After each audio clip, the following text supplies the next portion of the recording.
بعد اذنكم. بطاقتك يا عروسه. بطاقه الشهود. ايوه. حضرتك. حضرتك. ايوه. ايه ده؟ بعدين. بسم الله الرحمن الرحيم.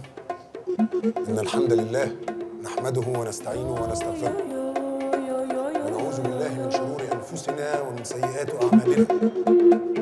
من يهديه الله فلا مضل له ومن يضلل فلا هادي له. واشهد ان لا اله الا الله وحده لا شريك له واشهد ان محمدا عبده ورسوله. عابدين محمد عبدين. ايوه. نبدا عقد القران.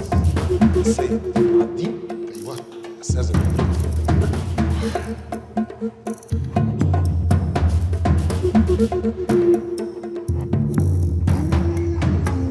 ألف مبروك وجواز الله يبارك فيك. بس معانا زغروطه يا بنات، بس معانا زغروطه كده. تستاهلها يا عم. الله يبارك فيك، الله يبارك فيك. إن شاء الله القسيمة هتستلموها بكرة. ان شاء الله. شكرا يا مولانا. السلام عليكم. وعليكم السلام. يلا يا فرحات، طلع الجثه من التلاجة. وانت يا هشام هات الدفايه وحطها جنب الجثه. لا ما تبصليش كده عشان لو حد شافها ما يقولوش ان الجثه كانت في التلاجة. وانت يا عابدين يلا هات التصريح يلا. لا. نعم. لما ادخل الاول. تدخل على مين يا روح امك؟ اهدي. استني بس يا احلام. ايه يا عابدين مالك؟ ما هي كده كده مراتك، وعاجلا ام اجلا هيحصل. لا، وانا ما عنديش اجلا ده. البوق على راس الميت. ما كده مش هيبقى بوك عابدين. يلا اظبط، انت خدت اللي انت عايزه. لا عيب، انا مش ولا، انا جوز اختك. لا حول ولا قوة إلا بالله.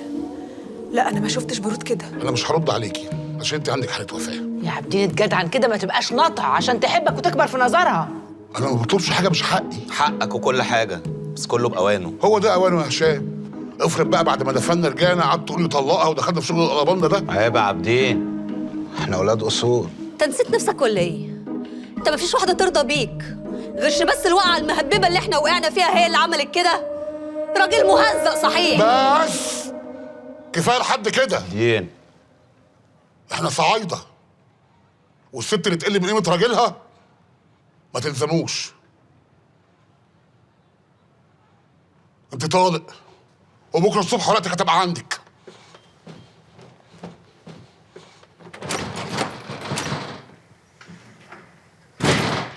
لا طلقك